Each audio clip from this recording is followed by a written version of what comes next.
네, 우리 지난주 팔복, 산상 설교, 그다음에 팔복에 대해서 또 오늘의 팔복의 마지막 부분하고 우리 다음 주부터 각 부분을 나아가겠습니다. 우리가 팔복을 접근할 때 우리 지난주 나누었던 두 가지 압축하면 먼저 첫 번째는 뭐냐면 팔복을 우리의 힘으로 정복하려고 하지 말라. 불가능합니다. 우리가 이 13절부터 딱 걸려요. 팔복은 어떤 영적 상태를 얘기하니까 우리가 약간 주춤할 이게 뭘까 하지만 13절부터는 바로 뭐가 나오냐면 행위가 나와요. 근데 23절부터 나오는 이 행위에 그리고 7장까지 나오는 모든 행위의 목록이 우리가 만족시킬 수 있는 게 하나도 없어요. 아예 우리가 복음을 잘못 어설프게 이해할 때 자꾸 우리가 행위를 우리의 삶을 자꾸 건드리는데 여러분 우리의 삶과 우리의 행위는 한없이 연약하다고 하는 것을 항상 잊지 마십시오. 기독교는 철저히 하나님의 은혜입니다. 그 어떤 대상이라 할지라도 그래서 어설프게 신앙적 헌신, 신앙적인 열심 몇 번을 부리고 뭐 새벽기도 좀 참여하고 뭐 금요기도 참여하면서 뭐 좀 성령 체험하고 방언하고 기도 좀 해보고 뭐 이런 어설픈 정도에 있는 분들이 자꾸 신앙적 행위와 열심을 가지고 얘기하는데 성경은 그런 접근을 용납하지 않습니다. 사실 엄격하게 얘기해서. 그래서 팔복을 접근할 때 우리의 행위로 무엇을 이걸 이루려고 만족시키려고 하는 행위 자체는 팔복의 정면으로 충돌됩니다. 주님이 말씀하시는 것과 정반대에 있다는 얘기예요. 두 번째는 뭐냐면 자 화면에 띄워주시겠어요? 잊지 마십시오. 잘못된 이해, 결과와 원인이 뒤바뀐 것입니다. 그래서 우리가 보통 접근하는 것은 천국, 즉 구원을 얻기 위하여 사람에게, 즉 나에게 어떤 원인점을 두는 건데 그 원인점이 팔복으로 적용을 하면 뭐예요? 심령, 영이 가난해야 된다. 그럼 내가 어떻게 영을 가난하게 만들어야 되겠느냐라고 사람은 자연스럽게 그 부분으로 갈 수밖에 없어요. 그런데 사람의 재주와 실력은 어떤 걸 동원한다 할지라도 우리의 심령과 영을 가난하게 만들 수 있는 재간이 없다. 이것입니다. 그래서 성경적 이해는 뭐라고 그랬어요? 두 번째? 성경적 이해는 결과와 원인을 잘못된 이해와 반대로 놓는 것입니다. 결과가 뭐예요? 심령의 가난이 결과가 아니고 뭐가? 천국이 곧 구원이 우리 속에 이루어진 원인 때문에 결과점이 뭐라고요?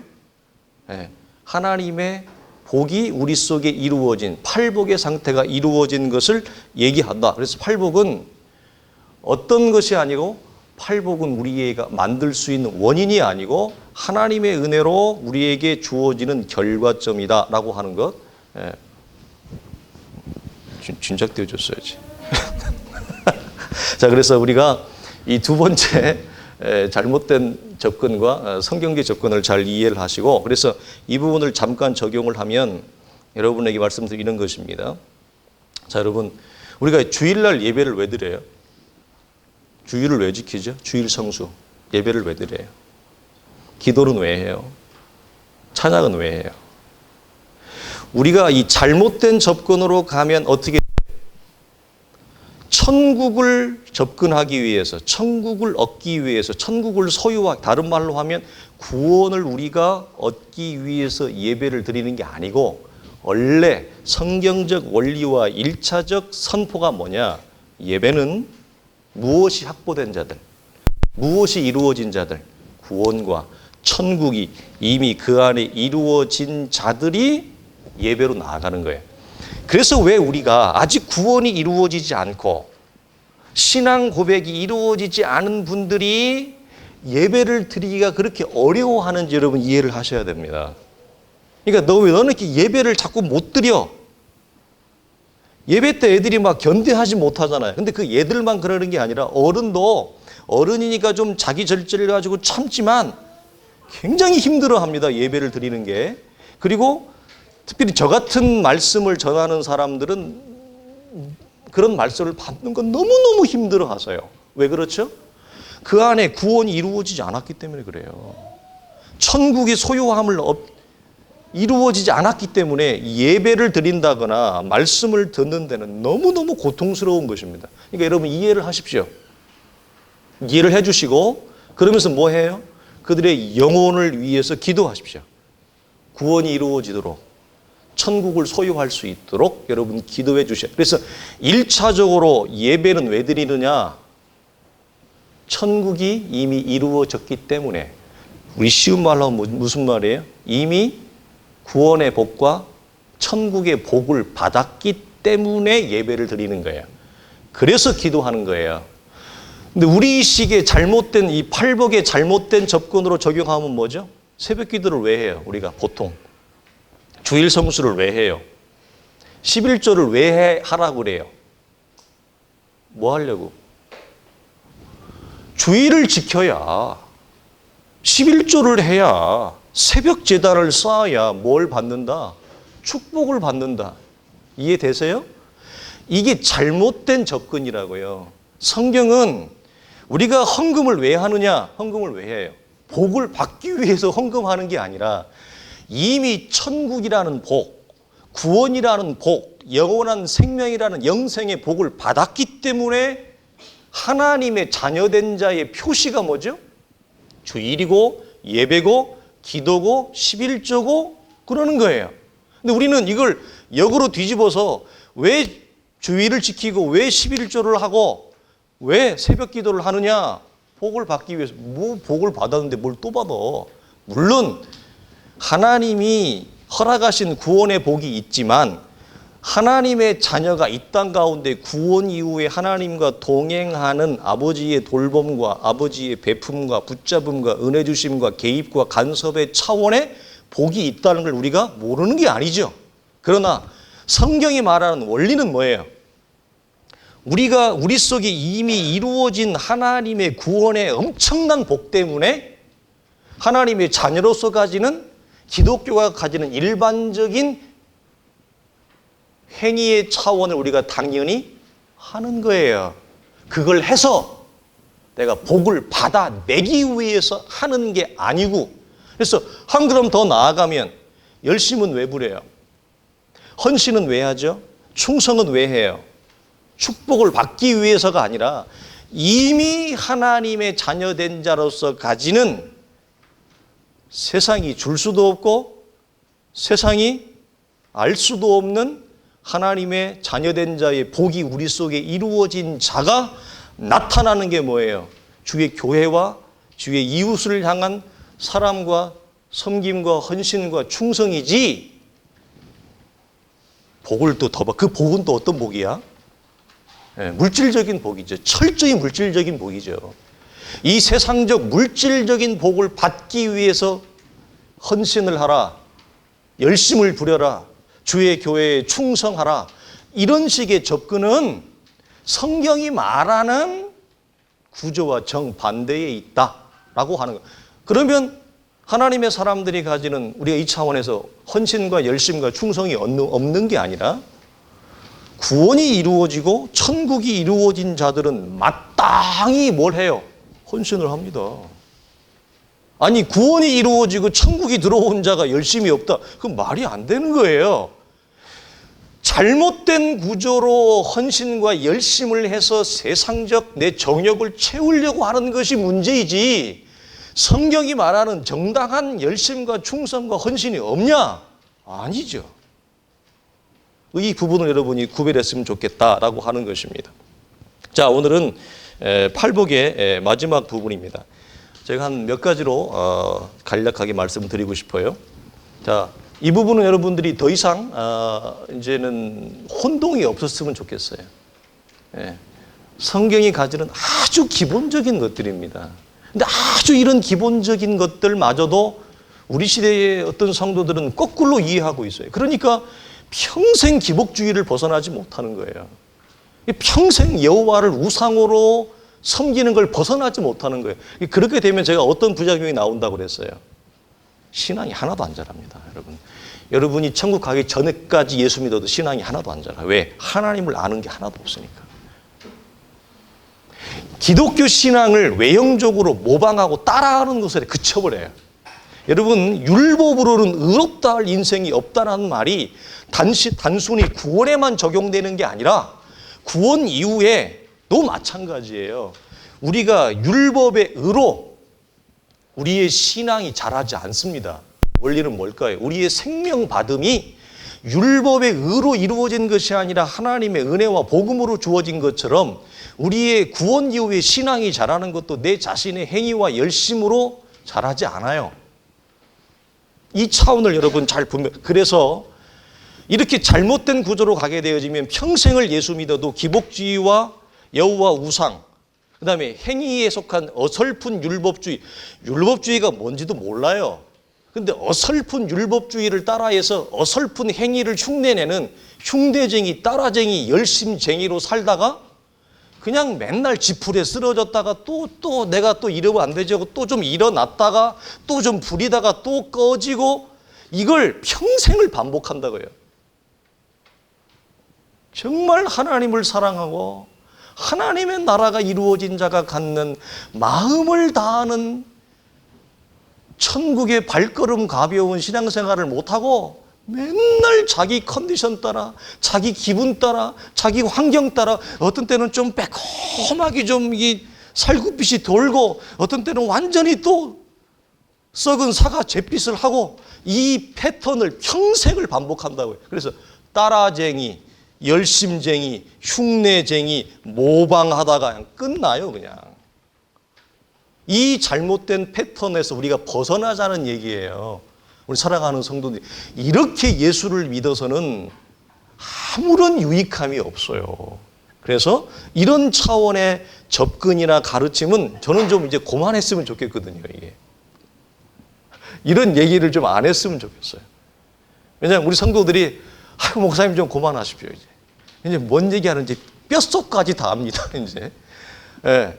그냥 온 세포가 다 그냥 이제는 압니다. 이렇게 좀 나와서 요런 거 얘기 안 하고 그랬으면 저도 너무너무 좋겠어요. 우리 사랑하는 성도들이 이런 차원에 잘 접근하고 이렇게 성경적으로 잘 이해하셔서 다음에 이런 것으로 어려움이 없기를 바랍니다. 자, 팔복의 모습은 이런 거 첫 번째로, 위대한 사도로 부름을 받은 사도들이나 나타나는 모습, 아니면 신앙적으로 큰 사람들이 있죠. 신앙적 사이즈와 크기와 무게가 큰 사람들이, 우리가 흔히 얘기해서 뭐 볼 때 좀 남다른 경건의 위인들이 있을 수 있습니다. 팔복은 그런 신앙적으로 위대하고 큰 사람들의 전유물이 아니다. 팔복이 가지는 모든 내용과 상태는 모든 하나님의 자녀들에게 다 나타납니다. 그래서 우리가 이것을 잘못된 구별을 해서, 나같이 뭐 이렇게 소시민 평범한 예수쟁이한테는 팔복이 내가 잘 주관적으로 경험도 안 되고 하니 나에게는 이렇게 좀 없을 거야, 이게 아니고, 그리고 신앙적으로 큰 사람들만의 전유물, 소유물이 아니에요. 구원이 이루어진 모든 하나님의 사람들에게 다 나타나는 부분이다 라고 한. 그래서 이 부분에서 자기 신앙의 합리화와 변명으로 가지 않겠으면 좋겠습니다. 다만 어떤 차이가 있느냐, 신앙이 어린아이의 상태의 범주에 머무는 자리 있어요. 우리가 이걸 낮은 수준의 구원에 머무는 자들이 있어요. 예수를 믿었어요. 신앙 고백도 했어요. 그런데 하나님의 말씀을 알아감이 잘못된 정보와 지식과 경로로 인해서 신앙이 잘 자라질 않는 거예요. 그래서 오랫동안 예수를 믿었지만 실제 신앙의 상태가 어린아이 상태를 머물고 있는 때는 이 팔복의 상태가 선명하고 두드러지게 드러나지 않고 희미하게 드러납니다. 약하게 드러나. 그래서 본인도 외부에 있는 사람도 잘 혼동되어지도록, 오해되어질 정도로. 그러나 이것은 팔복의 문제가 아니라 무엇의 원인이 있어요? 우리의 연약함이 원인이에요. 하나님과의 관계에서의 불완전성이 우리에게 원인이다. 두 번째, 여러분 팔복 가운데 제일 큰 형님의 자리에 있는 게 있어요. 모든 팔복의 열쇠와 같은 역할을 하는 복이 있습니다. 맞춰보세요. 뭘까요?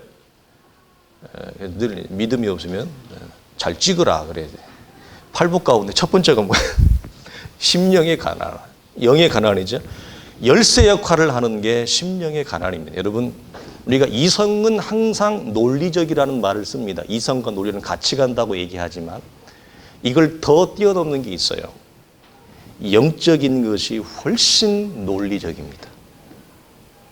이걸 좀 이해했으면 좋겠는데, 이성과 과학만 논리가 아니라 영적인 것은 훨씬 이성과 과학을 초월하는 논리성이 그 안에 있습니다. 그래서 팔복의 순서가 그냥 무작위로 이렇게 패턴이 그냥 이렇게 쭈르륵 정리된 게 아니라 영적인 논리와 영적인 과학을 따라서 팔복의 정렬이 됐다고 하는 것, 이 정도까지만. 그래서 첫 번째가 그 역할을 하는 게 뭐냐? 마음의 영의 가난입니다. 여러분, 영의 가난은 팔복의 국가대표예요. 그래서 모든 성도들이 구원이 이루어진 모든 하나님의 자녀들은 하나님 앞에서 가지는 대표적인 최초의 영적인 상태와 영적인 자기인식이 뭐냐? 하나님 앞에 우리의 영이, 심령이 가난하다고 하는 상태를 철저히 인식합니다. 그리고 그것을 하나님 앞에 고백하게 되어져 있습니다. 그래서 팔복의 모든 열쇠 역할을 하는 게 뭐다? 심령이 가난한 것이다. 그래서 이것은 마치 시냇가에 심겨진 나무의 뿌리와 같은 시편 1편의 역할을 합니다. 그래서 심령의 가난함이 뿌리가 되어져서 거기에서 애통이 나오고 그 다음에 온유가 나오고 의에 줄이고 목마름, 나머지의 팔복의 상태가 이게 열어지고 맺어지는 것입니다. 무슨 말이냐? 팔복은 각각 따로따로 나뉘어져 있는 복이 하나도 없습니다. 반대로 말하면 가난함과 애통함이 없는데 의에 줄이고 목마름이 여러분 있을 수 있겠습니까? 여러분 팔복을 가만히 집에서 한번 시간 날 때 묵상해 보세요. 가난함이 없어요. 하나님 앞에. 하나님 앞에 애통함이 없어요. 가난함과 애통함이 없는 성도가 의에 줄이고 목마름이 있겠냐고요? 불가능한 것입니다. 또 여러분, 의에 줄이고 목마름이 없는 이것이 어떤 상태인 것을 내가 주관적으로 경험하거나 인식하지 못한 상태에서 의를 위하여 핍박을 받을 수 있겠느냐? 적극적으로 내가 불가능하죠. 내가 의에 줄이고 목마름을 경험하지 못하고 있는데 어떻게 의를 위하여 핍박을 받는 자가 될 수가 있어요? 그 자리에 나아갈 수가 있겠어요? 불가능한 것입니다. 늘 그냥 좋은 게 좋은 거, 그냥 나만 어려움이 없고 나만 그냥 내 삶에 그냥 심한 고통이 없고 나만 평안하면 그냥 된 거예요. 오케이, 패스. 이런 상태가 된다 이 말이에요. 자, 그래서 이처럼 팔복은 철저히 하나입니다. 팔복은 철저히 여러분 완성체를 가지고 있습니다. 독립적으로 따로 떼어져 있는 것이 하나도 없고 철저히 하나이고 동시적입니다. 자, 이걸 제가 쉬운 말로 이렇게 하면 서로가 서로를 품고 있습니다. 그리고 서로가 서로를 열어줍니다. 팔복이 그 대표격에 해당하는 심령의 가난을 중심으로 해서 이 심령의 가난이 나머지 복들을 열어줘요. 그럼 나머지 복들은 이렇게 내가 그 복을 받고만 있느냐? 아니에요. 다른 복들을 향하여 전부 다 열어주는 역할을, 이런 차원에서 완성체고 이런 차원에서 동시적이에요. 성도들이 이제 팔복에 대한 신앙적 그 의미가 없어요. 일반적으로. 왜 의미가 없느냐면 우리가 지금 세 주 동안 나누는 잘못된 접근으로 팔복을 평생 들어왔기 때문에 그래요. 그래서 신앙생활을 조금 한다는 사람들은 대부분 그냥 행위와 기복적 가르침이 복합적인 이 정도 범주에 멈춰 있어요. 대부분에 보면. 이게 우리 시대의 성도들의 본질이에요. 그러니까 팔복의 개개인의 상태와 영적인 인식과 영향력이 자기 삶에 깊이 들어오지를 않아요. 이걸 몰라요. 여러분 집에 가셔서 8가지 복의 기질과 열매가 나한테 맺어진 게 있는, 여러분 보셔야 돼요. 보십시오. 목사님, 나는 그냥 예수 믿는다니까요. 이렇게 너무 용감하지 말고. 목사님, 나는 팔복을 몰라도 예수를 믿는다니까. 여러분 곤란합니다. 이거. 팔복을 다른 말로 하면 뭔지 아세요?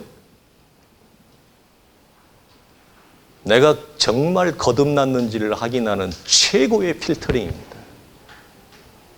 팔복이 열어지지 않은 자는 여러분 구원이 아직 이루어지지 않은 자예요.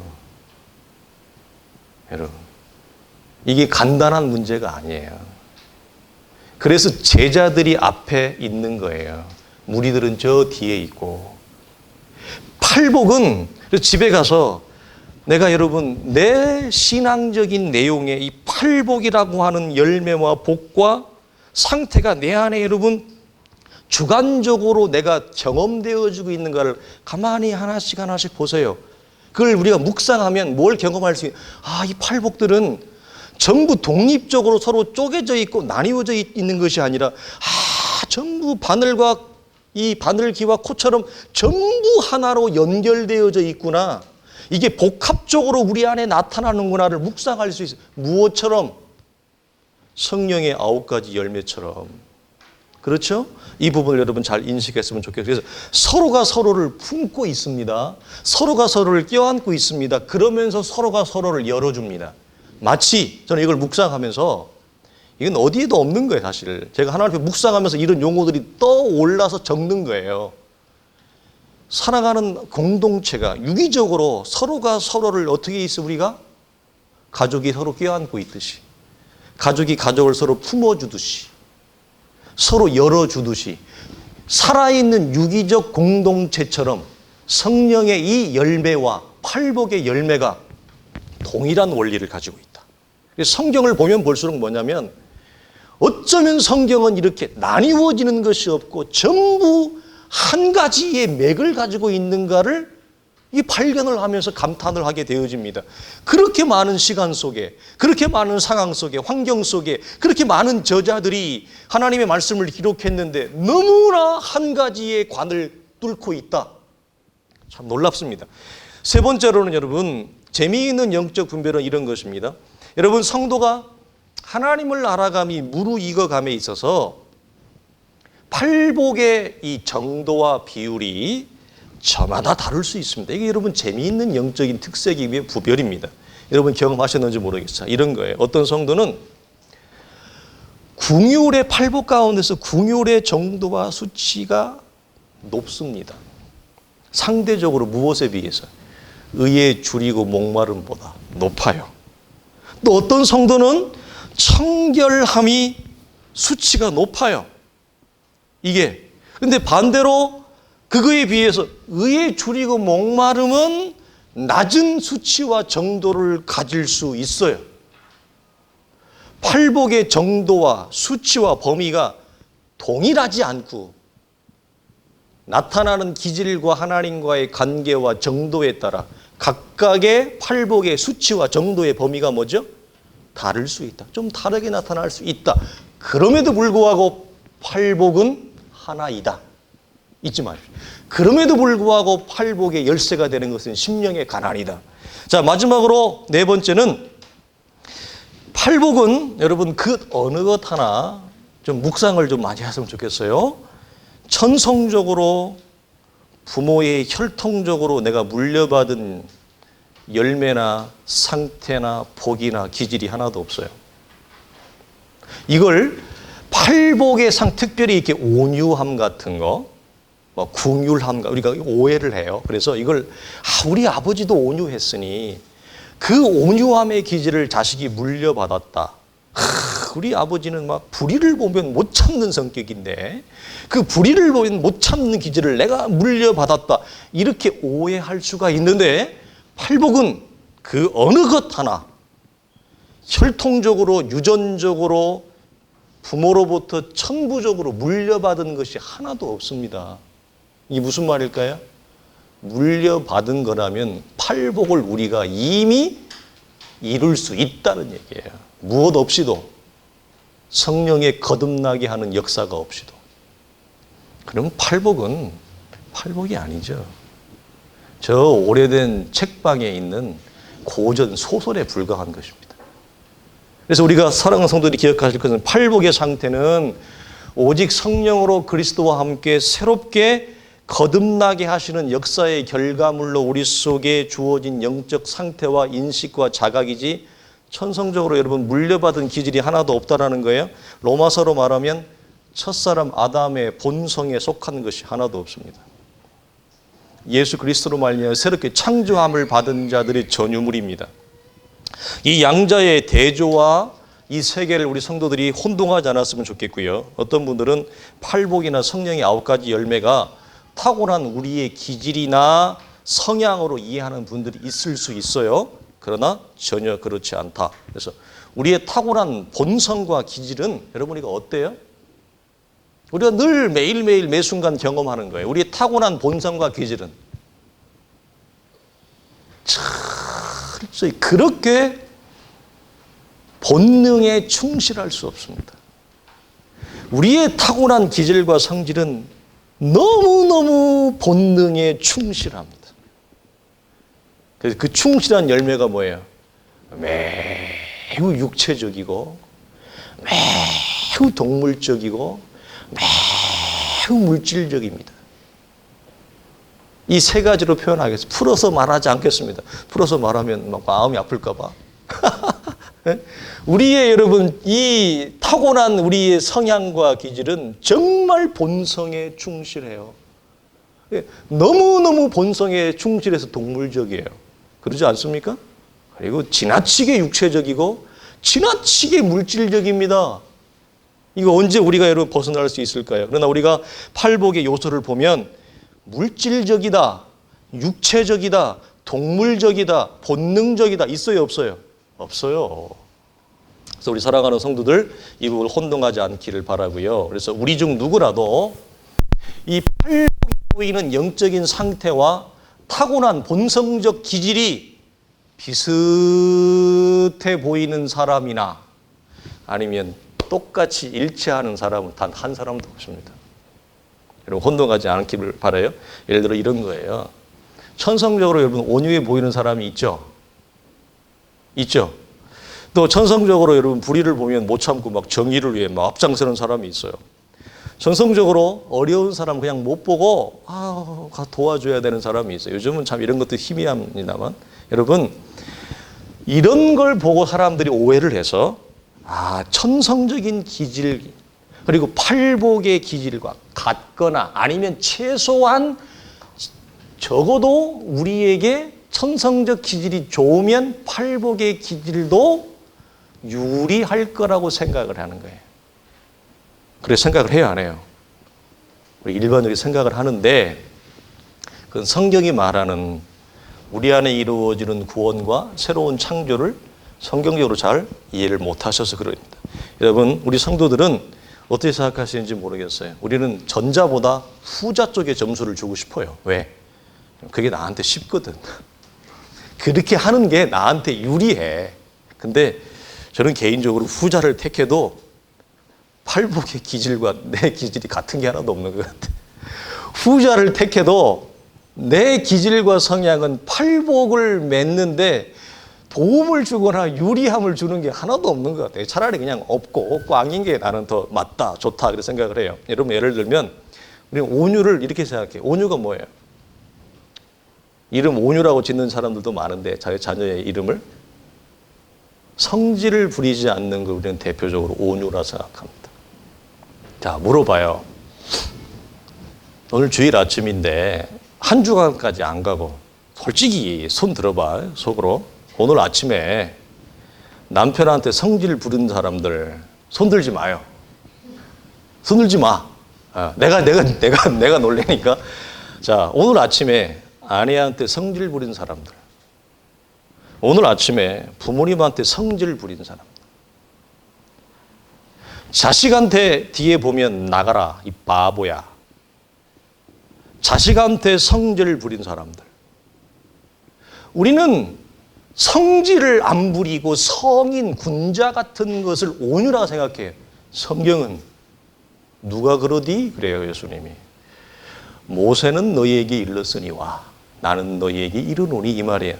세상은 온유를, 성질을 부리지 않는 것을 온유라 하지만 나는 너희에게 이르노니 온유는 그게 아니다, 이 말이에요. 심령이 가난한 걸 우리가 어떻게 이해하죠? 물질적으로 조금 풍성한 사람이, 아니 물질적으로 많은 사람이 마음을 비우고 가난할 상태를 경험하기 위해서 자기 물질의 소유를 버리는 것입니다. 장학재단에 기부하고, 복지재단에 기부하고, 가난한 사람들을 위해 기부하고, 아프리카를 위해서 기부하고, 여러분 기부할 수 있으면 하세요. 좋은 것입니다. 여러분 후원할 수 있으면 하십시오. 아름다운 것입니다. 여러분 심령의 가난은 우리는 물질을 포기하거나 물질을 버리는 것쯤으로 여러분 이해합니다. 그럼 여러분 이렇게 물어보겠습니다. 반대로 포기할 물질이 없는 이미 가난한 사람은 어떻게 가난해진대요? 아니 물질을 버리고 싶어도 버릴 물질이 없어. 가난해지고 싶어도 가난해질 물질이 없어. 버릴 게 없는 거야. 그러면 이미 가난의 상태, 가난을 경험하고 있는 사람은 어떻게 마음의 가난을 찾을 수 있을까요? 한번 물어보고 싶어요. 여러분 기억하십시오. 성경이 말하는 심령의 가난은 물질과 관계가 있다 없다? 그냥 없는 게 아니라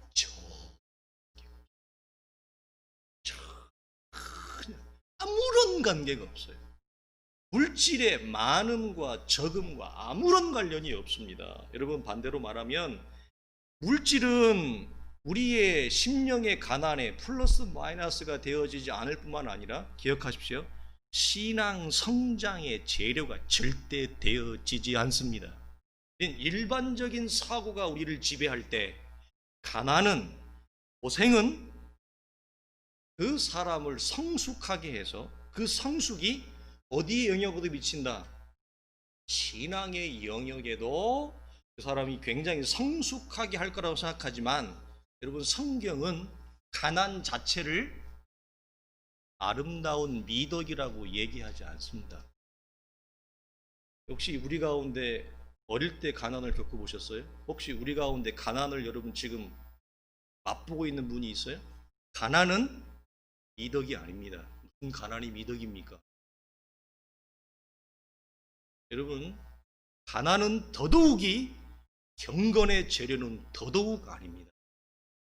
예전에 이 잘못된 사고방, 저도 이 말씀을 잘 모르고 기독교 신학을 모를 때는 제가 힘들게 자랐기 때문에 사람이 되려면 고생을 해야 돼. 이렇게 생각을 했어요. 여러분 고생한 사람 많은데 사람 안 돼요.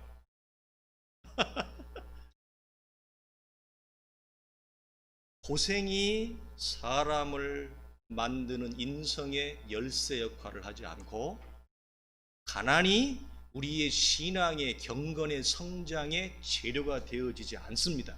제가 예전에 한번 간증했잖아요.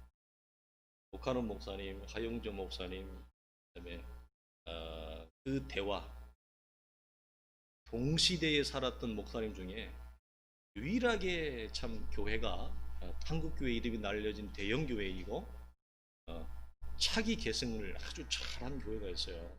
삼성 서울병원 앞에 있는 그 교회라 거기까지만. 근데 그 교회 목사님이 원로가 되시고 이제 오카노 목사님하고 뭐 같은 세대니까 이미 은퇴하셨죠. 그 2대 담임을 모셔서 그 교회를 잘 하죠. 그 2대 담임 목사님이 영국에 같이 있을 때 계셨는데 그분이 성경 공부할 때 한번 이런 걸 물어봤어요. 제가 그때 27이었는데 신앙도 모르고 인생도 모르고 삶도 모르고 아무것도 몰라서 뭘 목사님이 물어봤는데 제가 그랬어요. 용감하게, 용감 무식하면 용감하다고 목사님! 그 답변을 했는데 고생을 안 해서 그렇습니다 목사님. 사람이 말이죠 고생을 해야 되는데 고생을 안 해서 내가 그러니까 제 때만 해도 영국에 가는 사람들은 상당히 부유한 사람들이었어요. 미국하고 달리. 가서 보니까 정말 부유한 사람들이 많아요. 내가 쫙 보니까 그게 눈에 걸리는 거야. 다 너무 부유해. 일반적인 부유함이 아니야. 거의 손가락 안에 우리가 흔히 얘기하는 준 재벌 이런 사람들이 내가 속이 상해가지고 내가 보니까 형편없더라고. 그래서 내가 형편없는지를 모르고 목사님 고생을 안 해서 그랬습니다. 그랬더니 그 목사님이 이미 그때 상당한 신앙적인 내용과 많은 신앙적 훈련을 겪은 목사님이었어요. 저보다 연배도 훨씬 더 많으시고 이렇게 딱 바라보시더니 불쌍한 눈빛으로 쳐다봤어요. 저는 그 눈빛을 이해할 수 없었습니다. 저 목사님은 내가 하는 말이 맞는데 왜 나를 틀렸다고 얘기할까? 사람이 가난을 겪지 않고 고생을 하지 않고 어떻게 사람이 될 수 있을까? 저는 그게 이해가 되지 않았어요. 여기서 여러분 나눕니다. 이 사고 방식이 여러분 교회에도 제법 많이 들어와 있죠. 그래서 목사는 배불러야 돼요, 배고파야 돼요? 목사는 배고파야 돼요. 그래야 신앙이 하나님 앞에 엎드려져 기도하면서 신앙이 자란다. 누가 그래요? 이제 그러면 목사들이 기도해야 돼요. 주여, 우리 교회에 속한 모든 성도들의 물질을 가져가 주시옵소서. 가난해야 하나님을 잘 섬기니, 가난해야 신앙이 자라니, 하나님 물질을 다 가져가 주십시오. 이렇게 기도해야죠. 기도하는 목사가 있어요? 어떤 잘못된 정보와 지식에 노출되어져 기독교 신앙이 아닌 것을 기독교 신앙으로 인식하고 있는 사람들이 가지는 게 뭐냐? 가난이 경건의 재료가 된다고 생각해요. 그렇지 않습니다. 여러분, 우리 시대는 어느 정도 가난을 겪어봤어요. 여러분, 가난이 지속되어지면 무엇이 찾아옵니까? 가난이 지속되면 상처와 좌절감에 허탈감에 사람이 여러분 들어갑니다. 아무리 몸부림쳐도 이 가난이 벗어나지 않을 때 좌절과 허탈감과 마음의 공허함이라는 이루 말할 수가 없습니다. 그 좌절과 허탈감만 있는 게 아닙니다. 좌절과 허탈감은 무엇을 만들어냅니까? 이거 눈물 젖은 빵을 먹어본 사람만이 토해낼 수 있는 거예요. 신앙을 떠나서 라면이 아니면 살아갈 수 없고, 라면 새끼 먹으면서 눈물을 흘려보고 밥알 입에 집어넣으면서 눈물을 흘려본 사람들이 고백하는 거예요. 뭐예요? 분노가 나. 슬픈데 분노가 찹니다. 그렇지 않아요? 고개를 끄덕여 봐요 좀. 배고파서 밥을 먹는데 슬프죠. 그냥 슬픈 게 아니에요. 좌절과 상처와 원망이 있는데 그게 결국은 분노로 나옵니다. 여러분, 지구 역사를 보면 피지배층에 있던 자들이 이 분노가, 가난 때문에 억눌린 이 분노가 드러나서 시민혁명으로 일어나는 거예요. 여러분, 오랫동안 가난이 지속되어지면 사람의 형상이 파괴됩니다. 기억하십시오. 말도 안 되는 어디서 들은 소리 가지고 가난이 경건의 재료고 가난해야 예수를 잘 믿고, 그럼 너나 가난해라 그래요. 너나 가난하세요. 그래, 너 예수 잘 믿어야 되니까 가난해 너는. 그러세요. 가난은 경건과 재료와 덕이 되어지지 않는다. 자, 여러분, 우리는 천성적으로 여러분 우리 중에는 야곱처럼 지기 싫어하는 사람이 있어요. 누가 지기 싫어해요? 여러분 자식들 중에 누가 야곱의 기질을 가지고 있어요? 근데 이삭처럼 아주 조용한 기질을 가지고 있는 사람이 있습니다. 아주 차분합니다. 근데 어떤 사람은 또 베드로와 사울처럼 태어나기를 굉장히 공격적이에요. 태어나기를 굉장히 사나워요. 여러분, 불같은 성향을 가지고 있는 사람도 있습니다. 우리 중에는 태어나면서부터 민첩한 사람이 있습니다. 빠릿빠릿빠릿 움직입니다. 어떤 사람은 태어나면서부터 민첩함과는 관계가 없습니다. 잠만 보고 갔어요. 느릿합니다. 그런데 헌데다가 또 느릿느릿한 것도 힘든데 또 둔하기까지 합니다. 할렐루야. 둔하지, 느릿느릿하지. 어떻게 타고난 기질과 성향이 그런 것을. 그러나 여러분, 중요한 것은 이런 거예요. 저마다의 타고난 성향과 기질이 어떠하든 팔복이 보이는 영적인 상태는 이것과 전혀 다른 별개의 영역이며 별개의 상태며 별개의 기질이라고 하는 거예요. 타고난 본성적 기질과 일치하거나 비슷한 것이 하나도 없어요. 이 사실이 우리에게 어떤 위로와 소망이 될까요? 여러분, 큰 위로와 소망이 됩니다. 여러분, 왜냐하면 우리는 내가 타고난 이 저마다의 기질과 성향 때문에 적지 않은 어려움을 겪습니다. 인생의 큰 걸림돌이 되어집니다. 중국 속담에 그 사람의 기질이 그 사람의 인생을 좌우한다는 말이 있어요. 무섭던 거예요. 타고난 본성과 기질이. 그래서 타고난 기질이 그 사람의 장래의 본성, 무슨 네 운명을 좌우한다. 타고난 기질이. 그런 속담이 있을 정도입니다. 여러분, 자기 절제가 되어지지 않은 우리의 본성과 기질, 답답하잖아요.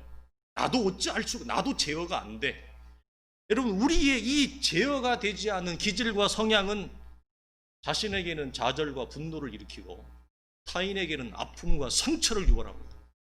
부부지만 절제되지 않은 내 기질과 성향 때문에 사랑하는 우리 김영미 사모님이 오랫동안 상처를 받았어요.